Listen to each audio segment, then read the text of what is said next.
And I think the more amazing part for me is the Sony, this small camera, which is basically an FX3/FX6 sensor, because after seeing the movie, you realize that there's a lot of shots from that in the movie, right? That's all the time when you are in the big races from the cockpits. This cannot be like the full-blown Venice 2. This has to be one of those small units, a kind of extension units, but with an FX3, FX6 sensor. What's new in filmmaking technology this week? News, reviews, education, insights, opinions, and ideas from the CineD Newsroom with Nino Leitner and Johnny Bahiri. This is Focus Check, the weekly Cinetech podcast. Welcome to episode 71 of CineD Focus Check podcast. I'm here in Vienna, and welcome, Johnny. Where are you? Hi, Nino. I'm in Japan for the next 2 months. There's so much for us to do in Japan. A lot of it is behind the scenes. But, this is the time that actually I can also take the family with me. The kids have some vacation. I'm currently in Osaka. And everything is a bit provisory. I love podcasting, but at the same time, it's not always easy to find a place. You can't shush the people, of course. And I didn't want to be actually inside an office. So I'm here at the park, and I hope it's not going to rain on me. It's extremely hot and humid, and that's now it's 20 to 6 local time, and you know what? It might be rain soon. But let's move on. Let's get going before it either rains or you run out of battery. So that's whatever right, happens first. This week we'll talk about a couple different things. We'll talk about the F1 movie that was shot on a Sony Venice 2 and kind of iPhones. We'll talk about that a little bit. We have a couple of gear news. We'll start with Saramonic Air, a new compact dual-channel wireless mic system from Saramonic. We'll also talk about, again, the Blackmagic Ursa Cine Immersive, because we published a nice article from Leon Bernard, who did an amazing video about the entire workflow for the Ursa Cine Immersive. We'll talk about the Godox KNOWLED M300R RGBWW LED light that was announced. We'll talk about Adobe Firefly sound generator, which is really interesting because you can kind of mimic sounds and then it gets kind of converted into an actual sound based on what you see in a video. So with your voice, but we'll demonstrate that. We'll also talk about a new book from Jay Holben. You might remember him from the CineLens Manual, which is a massive book that was released, 3-4 years ago, I think. And he wrote a new one called The Director's Guide to Everything. And then we have a new Tamron lens, the 1630 f2.8 that a lot of DI Mark III, which a lot of people are excited about.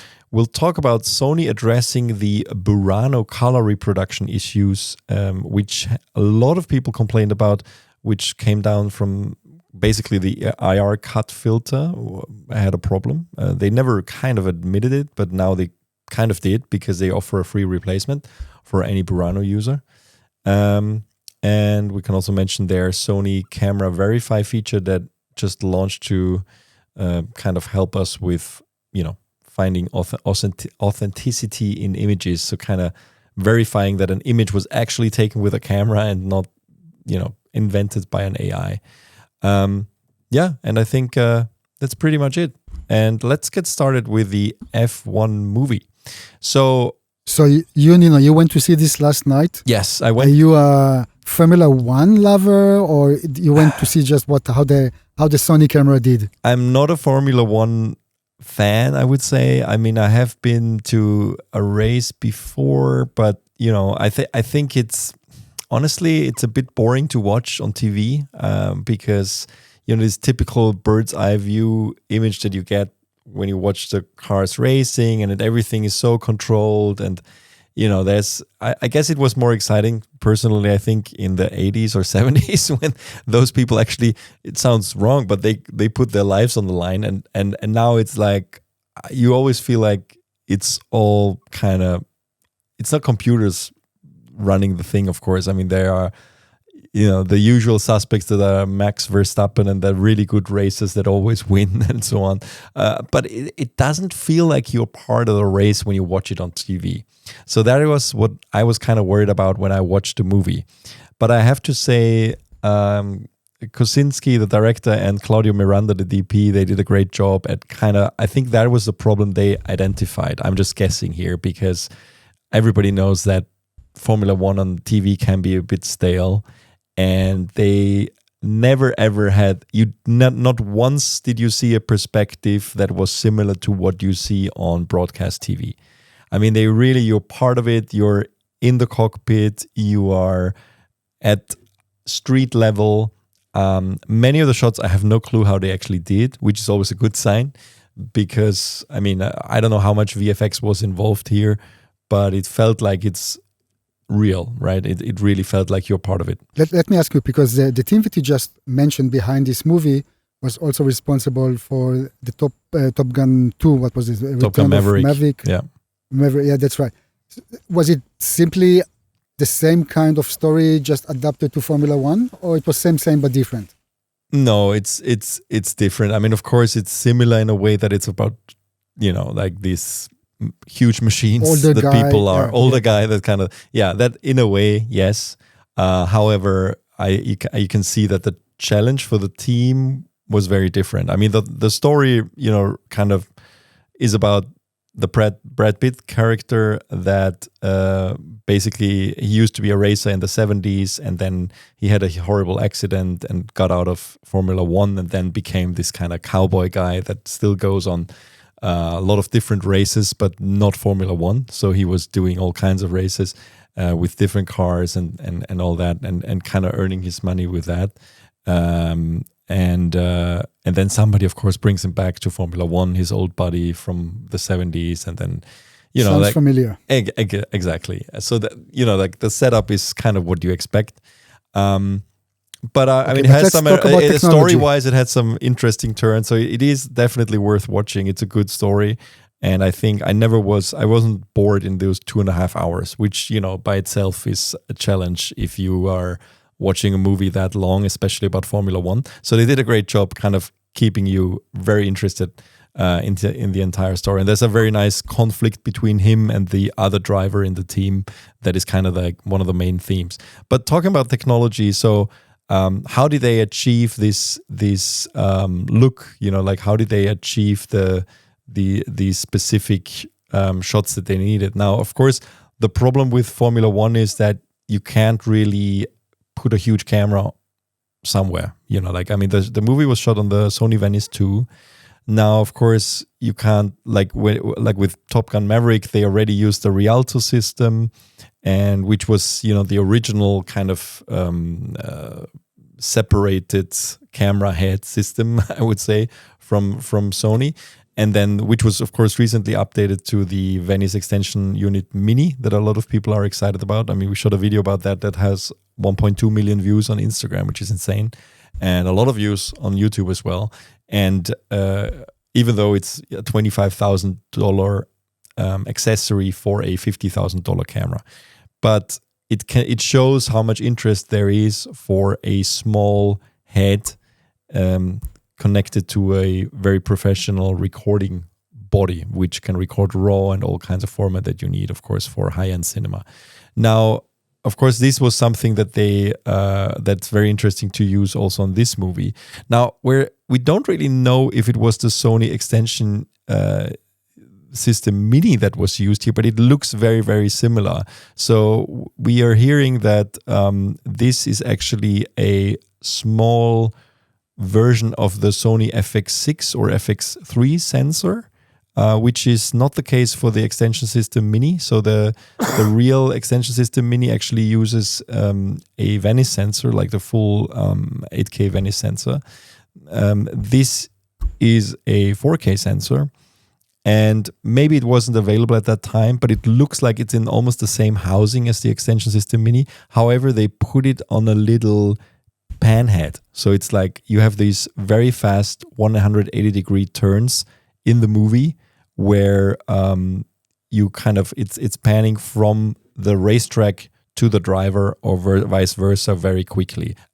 So that is very interesting for a couple of reasons. First of all, I'm surprised that I don't see any rolling shutter problems here. Maybe this was something that was fixed in post because, of course, I mean, those cameras have a rolling shutter like all the cameras, and the pan is quite quick. So I wonder why this wasn't a problem.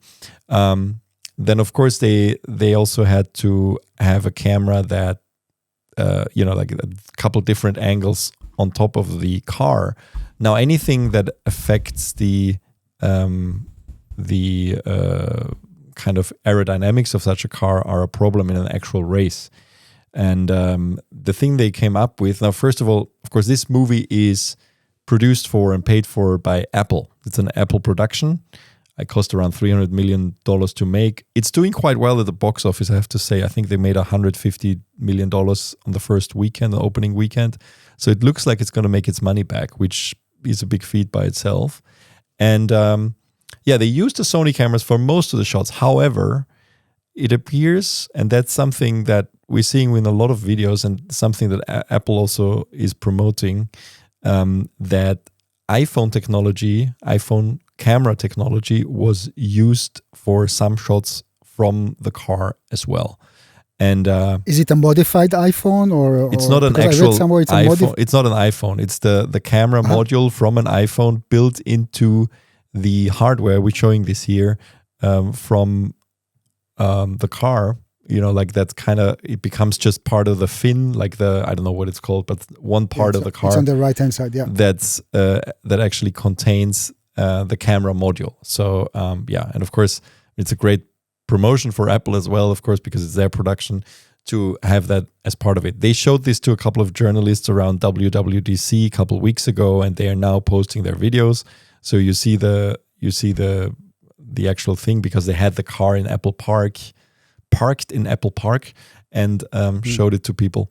So interesting. I mean, and of course, I mean the big thing about this is that it's actually the same hardware that was used in iPhones. Yeah, and they did shoot ProRes.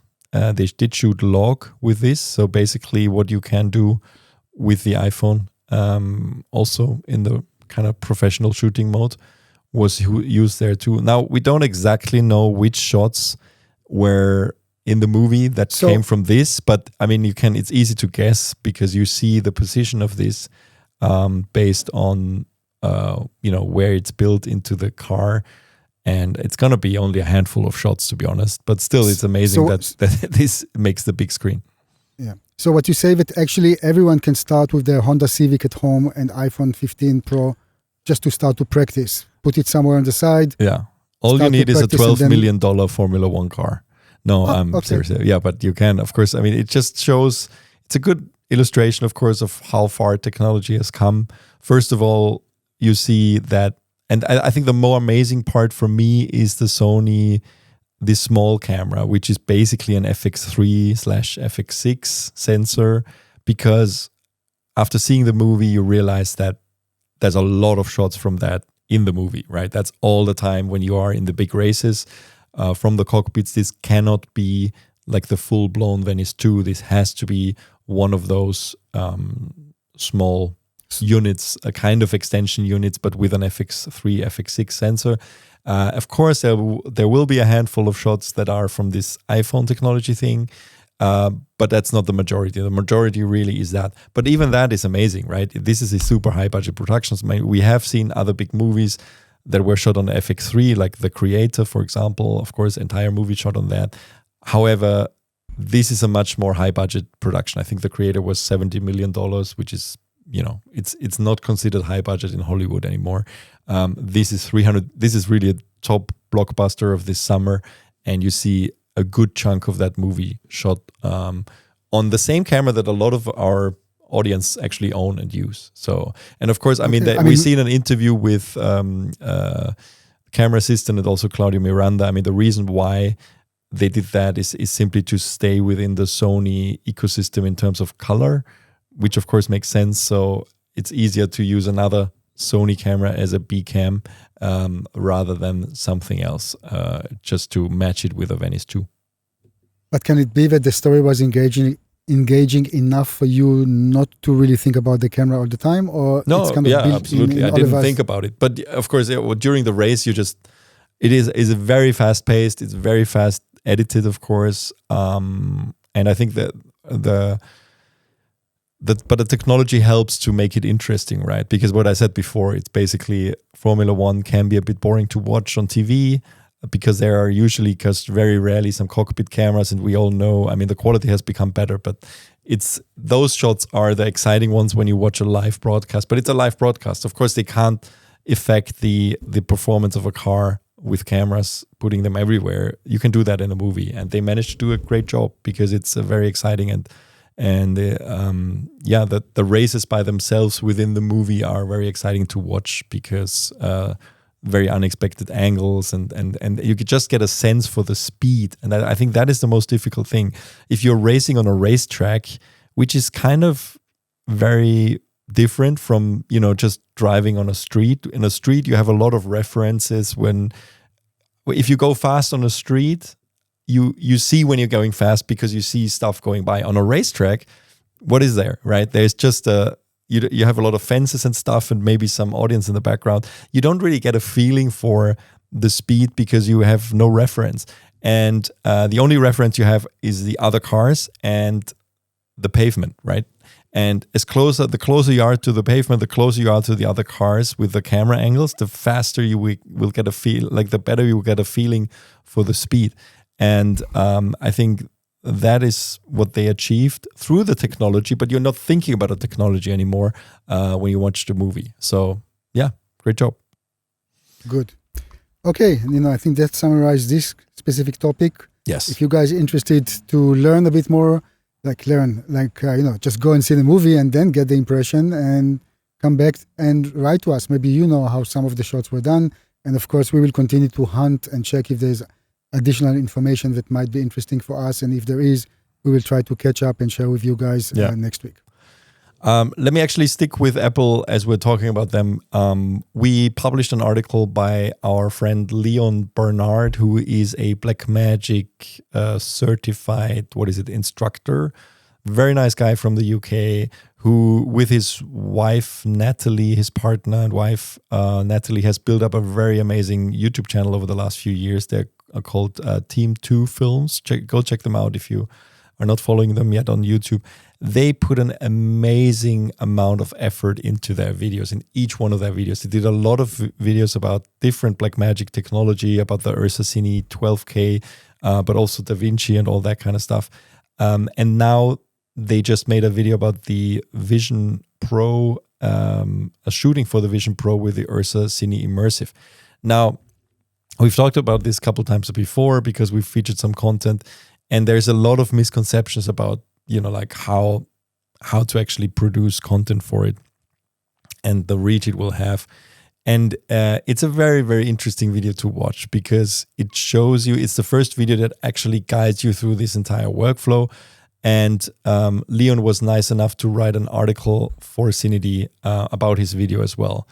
And so basically they did a really great job analyzing the entire workflow and what it actually means, like in terms of what you need to go through and how this shooting on this camera differs from actually shooting in a different way for immersive content, because it makes a lot of things much easier. It's a big camera, it's an expensive camera, yes, relatively, but if you compare it to the other options out there, it's extremely simple. It's a kind of a point and shoot camera, because it has a fixed focus, it has a fixed aperture, and you cannot change the lens. So basically, you really need to think differently about shooting immersive. But he's also talking about the entire post-production together with his partner, Natalie, and they go through what you need to do in this upcoming version of DaVinci Resolve 20, because this feature, like the immersive workflow, is still kind of closed. It's still only Apple and Blackmagic people who have access to this closed beta that are working with it. But I think this will be added to the production, because we know DaVinci Resolve 20 is out now in its final release, but it doesn't contain these features yet. But they're really talking about how this works and how you can produce content for it. and kind of give you a tutorial, because I think this will be a niche. We know it's a niche. We know the Vision Pro is not a hugely distributed yet, but there's always a lot of comments saying that, well, didn't Apple discontinue building this? Well, this is kind of a false narrative, because they might have stopped the production at some point because it didn't sell as many initially as they were hoping for. However, they never discontinued it, and we know that they continue to work on it, especially because when you look at the WWDC, they just released a new version of Vision OS, which is it's adding so many new features. They're putting a lot of hopes and money into this project. So, you can be sure that things will continue, and I think it's safe to say that at some point they will release a cheaper version, a more affordable version. And you see people like Leon and Natalie who are now understanding this potential, because, and also Christoph Tilley, who we talked about before on this podcast, because as soon as it gets cheaper, there's already a lack of content for it, which is its biggest problem, right? And I think the biggest chance it has is as an entertainment device. And let's say there will be $1,000 version, $1,500 version at some point. And they just need content. So I think people who are specializing in making content for this will probably, have a lot to do over the next few years if you really want to go all in this. But the nice thing about this video is it's a half-hour video, so Natalie is really explaining every step what you need to do to kind of make it happen, to do all the coloring, to do all the masking, everything you need to do with Fusion. It's actually quite straightforward, but the data files is just massive. If you think of it, he's showing in this video, I think we have a screenshot here on the website, a 4K DCI video in Blackmagic RAW has something like 212 megabits per second. The immersive workflow, because it's 8K with 2 cameras, like you have those 2 fisheye lenses, and 90 frames per second, because 4K DCI is of course 24 frames per second. This is 90 frames per second with 8K times 2. You have 10,575 megabits per second that you have to deal with. It's simply insane. But you need this frame rate in order to have this convincing effect of reality. So it's really taxing on the computers, and it's impressive that they show it actually works quite nicely, like with a MacBook M3 Max, and even though not fully real time, but you can edit real time, but the computer will actually play back something around 50 frames per second or something. So it's interesting. I mean, it's really interesting to dive into this. It's So I just anybody who's interested in this immersive space should definitely check out that video and the article that Leon wrote, and also the discussions below, of course, because yes, it is controversial. Yes, there are a lot of people that saying that this is a fad, will go away as quickly as 3D has gone away. Could be. I don't think that will be the case, but we'll see. Only time will tell. And in the meantime, it's nice to see companies like Blackmagic Design and Apple taking something new seriously and really coming up with a workflow that everybody who can afford it, of course, can kind of make videos for this platform. Good. Let's move on let's move on. Saramonic Air, the Saramonic Air compact dual channel wireless mic. Johnny, you went at NAB for the introduction of their other product, right? The K9. It's quite amazing. I mean, I have to say that Saramonic is kind of killing it lately with a lot of products, and the company is. It seems as if those products are really getting better with time. The K9 should arrive and be on our table very, very soon. The reason I wanted to have it, it has a diversity function, meaning it always runs between channels in order to find the good one and don't have a dropout. And of course, the receivers also have 32-bit float recording capabilities. So for some of the upcoming camera tests that we are going to do, some with unannounced cameras, some with cameras that were announced but not available yet, for those mini documentaries that we are producing, I wanted to try and work with the K9, and that should be on our table soon. But we are talking about this Air Compact, and this is a very, on one hand, it's kind of an easy setup, easy to go a system. The form factor is very known. I mean, we know this charging case, we know the two not receivers, the transmitters, sorry, but this one also you can buy it with microphones, like 2 lavaliers on top, which is quite nice. And it has all the other goodies that the company is trying to give. The transmitting distance is up to 100 meters, and that's of course depending on the environment. Hopefully there are no dropouts. But all in all, it's a very compact system, and it comes, what's the price? 159. Let me just verify this quickly. Yeah, it says global version costs a bit less than the American version, which is now kind of the norm. The global version costs $139 without laughs and $159 with laughs, and in America, it's $10 more expensive, basically. Yeah. Okay. Yeah, and that will be available, I think, through August probably. And that's maybe we will decide to check this too. Although, again, it's a very basic. I don't think it's so much for professionals. I think it's more like for content creators and people that need fast deployment of audio, basically. And for the price, what it can do, I think it's fine. Although, again, there are many, many other systems in the market that can do basically the same.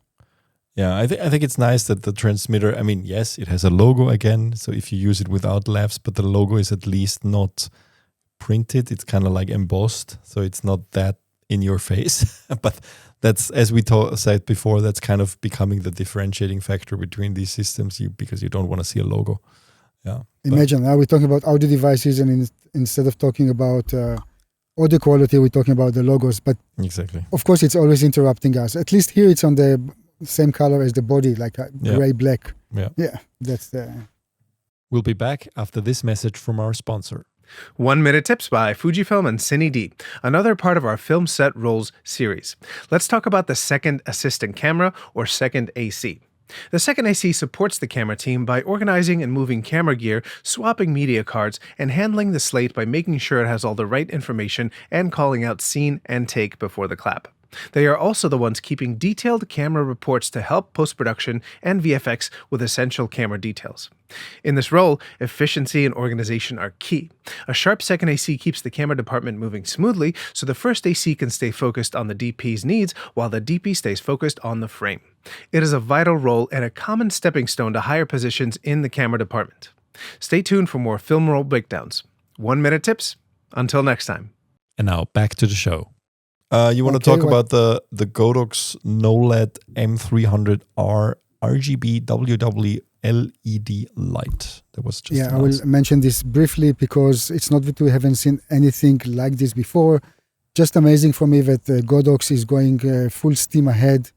This company is very well established in the Far East, and I think it's doing everything it can to penetrate even more in North America and in Europe. They're simply very big. They're making microphones, accessories, flash audio devices, everything that we can think of.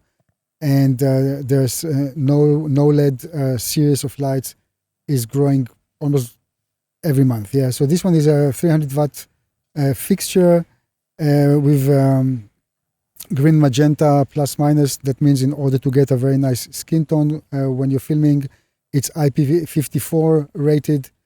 So it makes it waterproof, and in terms of powering, it can do, of course, it's working on mains, but also V-mount batteries. You have all the control functions that you can think of, CRMX, wireless, wired DMX, and Bluetooth, and so on. And it will come in 2 versions. One is the normal one, what they call the normal version, and the other one is the travel kit, which is a little bit more expensive. And again, the price is quite competitive. The normal version is $1,529, while the travel kit is a little bit more expensive. It's $1,599. And in our article, you can find exactly what's the difference, like carrying bag and so on. But maybe if you need a bag for it, for example, it's worth considering the traveling kit. But yeah, I mean, I think it's a very tough competition right now with non-light / non-lux and Aperture and GVM. All of those companies are creating very nice, good lights. And you know what? I'm really lacking innovation. I really hope to see something a bit out of the box from any of those leading companies soon. Yeah, it seems like, I mean, at the big shows, they all kind of competing with each other, making a bigger and bigger and bigger LED light. I think the race is right now to really replace the last remaining non-LED based lights in the market, even with LED. Even we talk about, I mean, now, you know, the I don't forgot the name, but the Aperture announcement at NAB and also Nanlite and so on, they're basically rental lights, the big ones. And but even those are supposedly being replaced by LED. And now the KNOWLED, of course, I mean, this is a good competitor for the 300 watt aperture light that is very popular. And let's see. I think this is probably, at least from what I'm seeing, the 300. I've got the exact name, but the 300 watt aperture fixture is definitely seems to be the most popular one that I see for owner operators, because of course it has this sweet spot of it has enough output to be your key light if you shoot a lot of interviews and stuff like that with a modifier in front. And it's nice to see competition, especially in this space, because it will only mean that prices will come down even more. But yeah, I agree. I mean, they all look amazing. The TLCI and CRI of all those lights is high, around 95 or higher. They all have a huge CCT range, like this one, 1800K to 10,000 Kelvin. And there's hardly anything you're missing.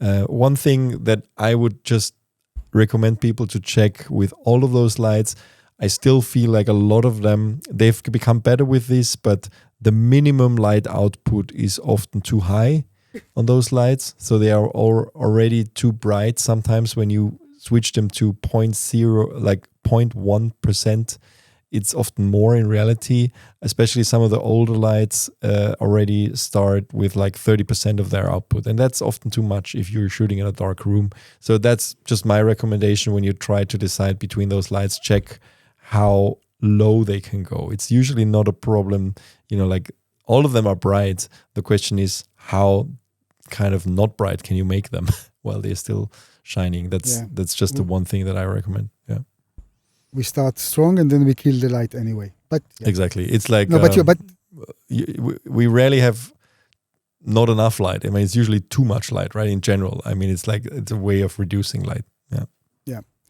Yeah. No, but again, it will be interesting to see what comes up. And you know, when you mentioned that the competition should drive prices down,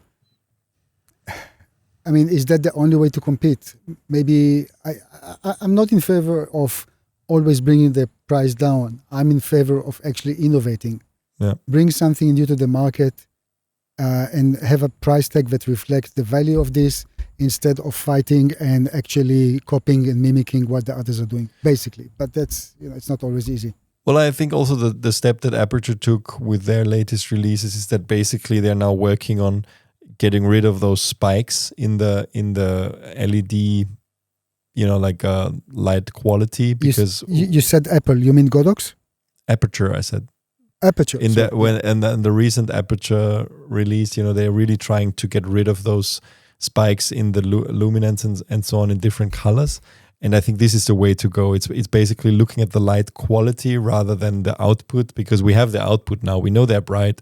We know the light quality is relatively good, but we still have the problem in LED lights that there are spikes in the greens, in the reds, depending on which one, but mostly the greens. And I think anything that kind of makes the light looking more organic, because that's the reason why we still...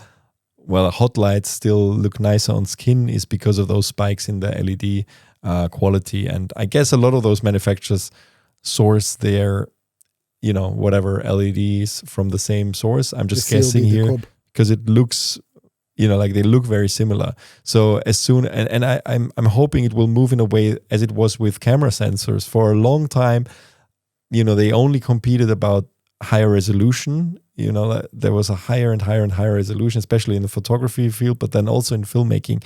And at some point, people realized we don't need more resolution. We don't need more pixels. We need better pixels.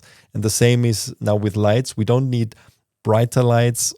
We need better lights. We need better light quality.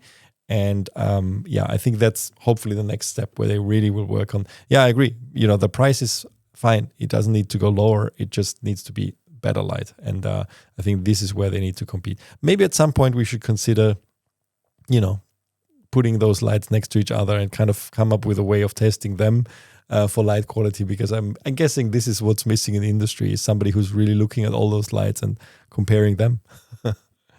Because we don't have enough to do, Johnny. Yeah, exactly. Actually, I have different ideas, different directions, but maybe we can share with the audience soon our future plans. Okay. Yeah. Good. Let's move on to a book. There was a release from Jay Holben, who is, closely associated with the ASC, I would say. And we reported a couple years ago, I did an interview with him at NAB because his previous book is called The Cine Lens Manual. That was in 22. And it's a massive book. I think it's 700 pages or 836 pages. And it's really an extensive guide about everything to do with lenses. It's insane. He goes into so much technical detail, and it will give you so much insights of how lenses actually work and why different lenses with different build-ups will produce different images. And I can really recommend this book. And I mean, Jay is it's insane how detailed he gets about this stuff. And the same is true for his new book, which is for directors. It's called The Director's Guide to Everything. And it looks like there's a lot of books on directing out there, but it looks like this one is different in a way that it's really talking about the social and human aspect of the job.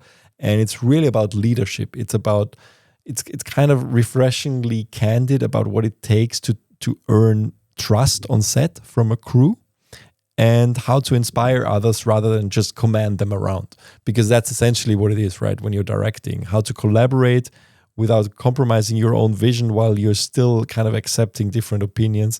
And of course, others, just not respect your authority for the authority's sake, but because of how you communicate and how you convey your vision and kind of include others. So it's very complex, and it's a lot of it has to do, of course, with psychology and social skills. And I like that this book really talks about these things. And as usual, I mean, he's very detailed with what he does. I mean, here's just a screenshot from some of the pages, and very, very comprehensive, using a lot of famous examples. I can just recommend this book to everyone who's interested in becoming a better director. This is, it's not so, it is technical, but it's not, right? And that's the cool thing about it. Here at the office, we use a lot his book about lenses. Florian, our colleague, always dive into this. There's always something new to find after you read it 100 times, doesn't matter. Very comprehensive, as you mentioned. And I'm sure that the new book will be the same. He's the kind of guy that simply goes into a subject and literally nailing it. I'm sure it's a recommended book. Maybe now that I think about it, maybe we should try to get him on the podcast. He'd be a cool person to talk about about his book. I'll reach out to him. I remembered we tried to do some stuff in the past, and he was always very busy.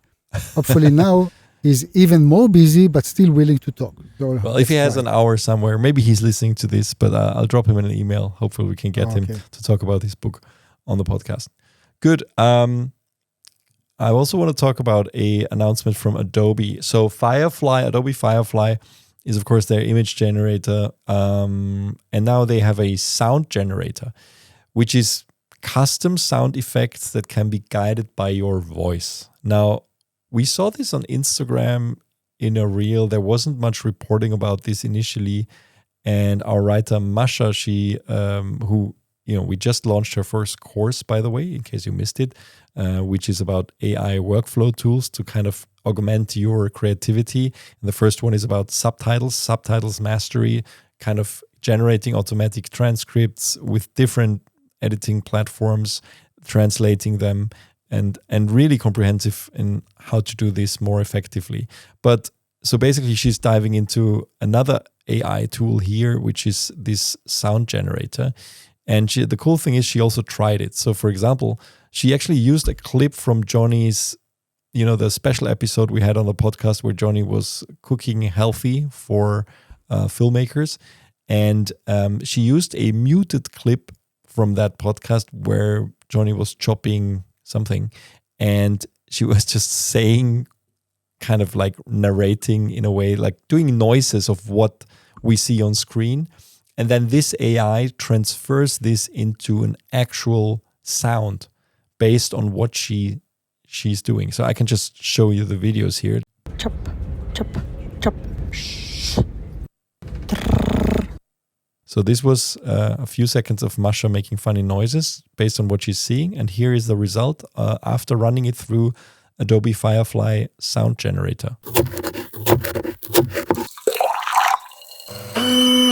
So this is kind of interesting, right? Because my chopping skills immediately were upscaled. Right? It's amazing. I chop so well with the sound effects. Well, I mean, the example, of course, it's a good example in a sense that it shows what it can do, but in practice you wouldn't do that because you record audio with this. But there is in a lot of cases, of course, you have unusable audio from B-roll shots.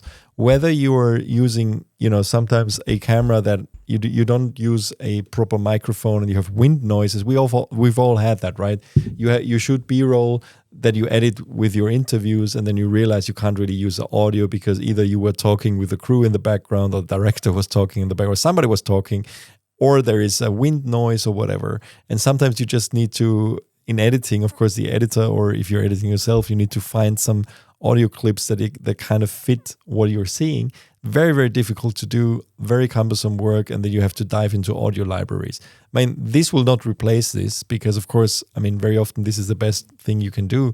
But if it's a noise that is very specific and you can't find something immediately, I can definitely see myself making, like you have a plane passing by and you might not find the right Foley sound for that or pre-record, because sometimes what you find, how it is, the plane that you find might be sounding different from the plane you're seeing, and people realize that, right? So maybe this is something you can work around with this tool by simply saying what you're seeing, kind of making that noise, and then writing the prompt that it's actually a propeller plane that's coming by, and it will understand based on your noise. It will realize the timing, and that the timing is actually what's crucial here. I think that is kind of guided by your voice. The actual input will come from the prompt. Please remind me when I'm back in Austria to chop onion and then cabbage and see if I can get the right sound with the Adobe Firefly. I can fake you crying when you chop onions, and then it was like, okay, why not? Yeah. But yeah, Good. It's a very interesting tool. I think a very smart and creative way of coming up with an AI tool that's useful. So very, very good idea from Adobe. And we'll definitely try and apply this in the future to different productions. Okay, let's move on to another gear news piece. Tamron announced a new lens, the 16-30 f2.8 Di3 VXD G2. What a beautiful name that rolls easily. The name is so convincing. Off the tongue. Yeah. So it's a wide angle zoom. What can you tell me about it? Well, it's a full frame lens, and I personally like the length of it from 16 to 30 millimeter. It's one of a three lenses. The other two were already introduced a while back, the 28-75 millimeter and the 70-100 millimeter. Those are also f2.8. So this collection is now complete. And the price is also not frightening in the sense that it's $929 US. And again, if you like wide angle shots, especially on like if you're doing some, I don't know, when you run a gun and so on full frame, I think that's a very nice lens.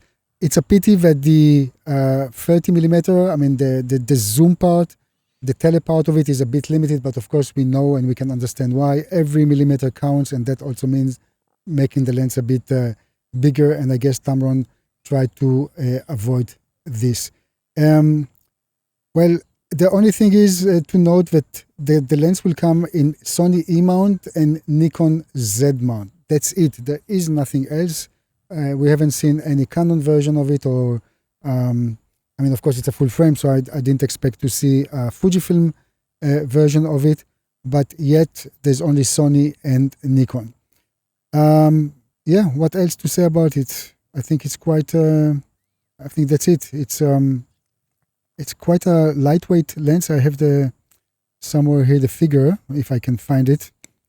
I'm feeling, I just saw, based on feedback on Instagram and some other channels, that some people are quite excited about this lens. And I would be excited too. And, when you look at the kind of in the older days, Sigma and Tamron were both considered to be a little bit lower in quality, inferior in quality if you compare it to the original lenses. Now, we know that Sigma went through a tremendous change in terms of reputation, and the way that Yamaki-san and his team were able to rebuild the company's name is simply amazing. I don't think that anybody will think that the Sigma lenses are kind of inferior to what Sony or any other company is doing. Now, with Tamron, actually, it's a very big company, and we know for sure that they are running a lot of that's one of the reasons that it's very difficult to get a factory tour. By the way, the same with Tokina, because they're making lenses for others too, basically, and they kind of they don't want to show this OEM stuff. But I really wonder, what do you guys think about Tamron? Is in your thinking, is it still kind of a bit of inferior lenses if you compare it to original camera manufacturers' lenses, or you like the quality? Me personally, it's not that I worked much with Tamron, but this 16 to 30 millimeter absolutely capture my imagination.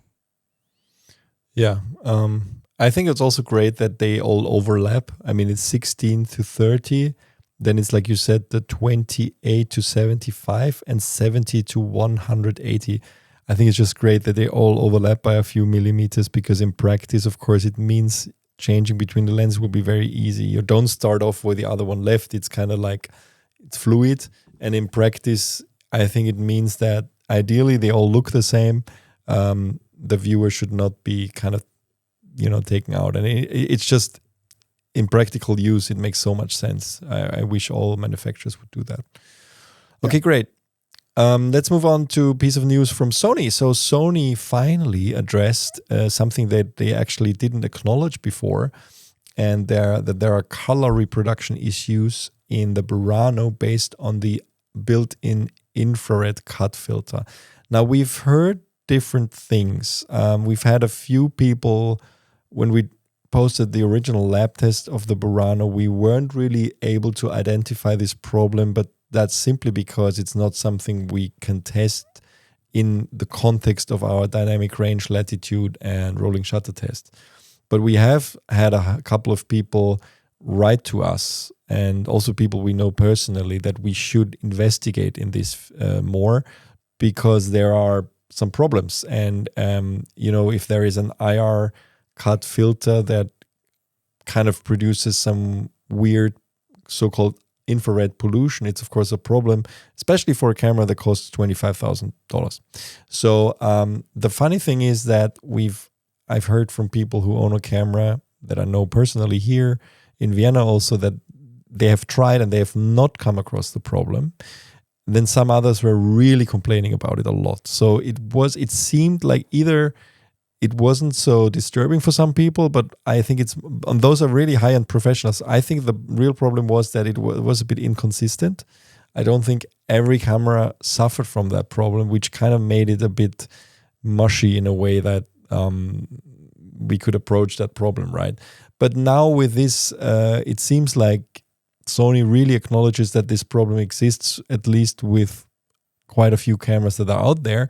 and they're offering a free replacement for this IR cut filter.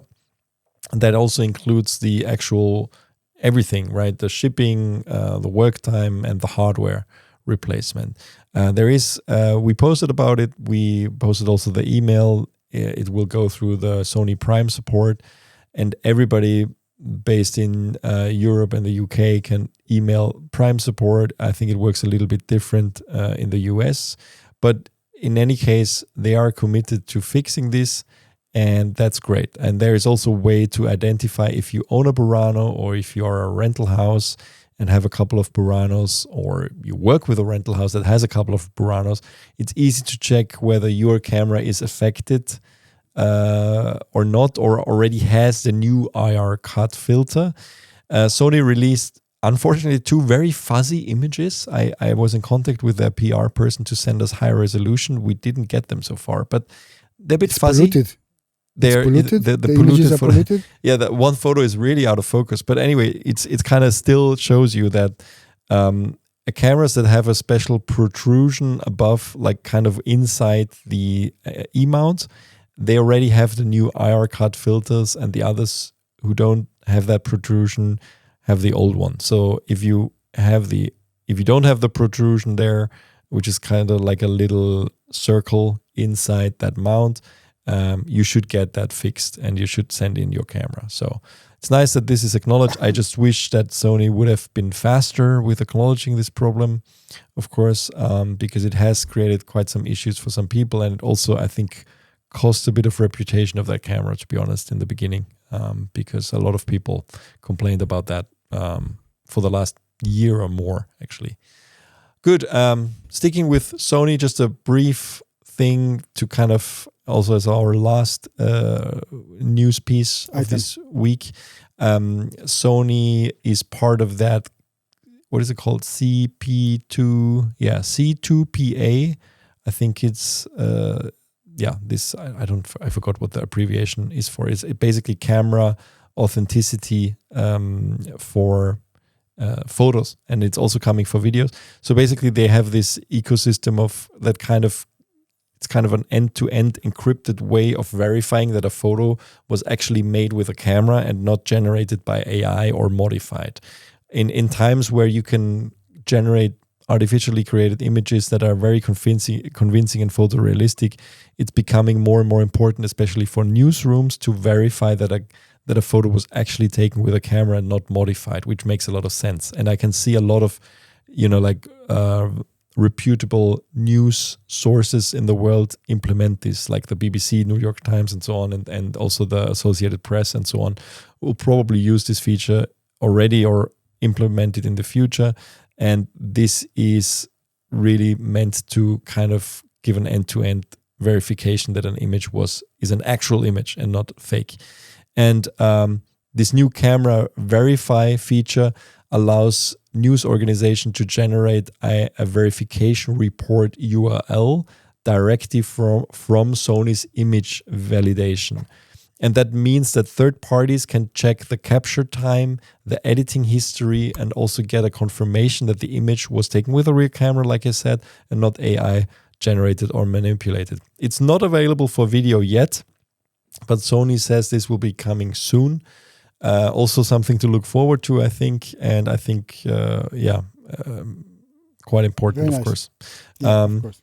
Good. Just one last thing I want to mention for this week. We published a nice educational article from Masha, also about mastering feedback, a filmmaker's guide to creative collaboration. And it's also, it kind of reminds me of Jay's book, which is also talking about, the social skills on set.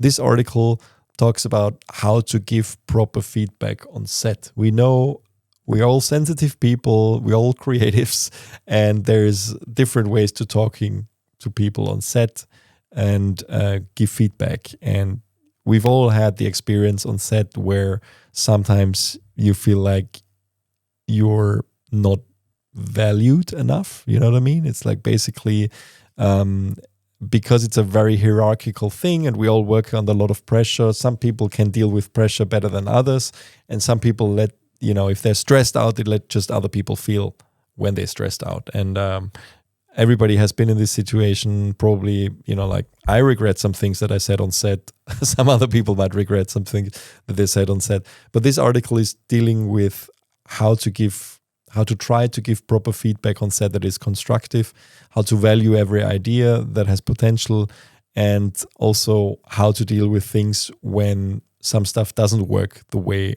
it was meant to work, and how to adjust. So, and how to basically turn negative feedback into productive tips and not take everything too seriously. So I think that's very valuable feedback. Also talks about the MZ course, The Art and Technique of Film Editing by Tom Cross, who is an Oscar-winning editor. I think he won the Academy Award for Whiplash, and there's some input from his course there as well. And I just really recommend this article for everybody who's interested in, basically how to deal with feedback on set and how to give feedback on set. All right. I want to say, just before we go, I just want to say also thank you to all those bag manufacturers who contacted us after we asked bag manufacturers to try and cooperate and produce the CineD bag. Out of those few manufacturers that we were in contact with, we chose 2 to continue the conversation, and we will keep updating you guys. Interesting times ahead. Yeah. All right, then I think we can cut it here for this week. Thanks everybody for watching. Don't forget to subscribe on Apple Podcasts, Spotify, or wherever you get your favorite podcast. Please also leave a comment and give us a rating on those platforms. Share the podcast with whoever you think might be interested in it, and also of course on YouTube. And thanks everybody for listening, and hear you next week. Thank you guys. Bye.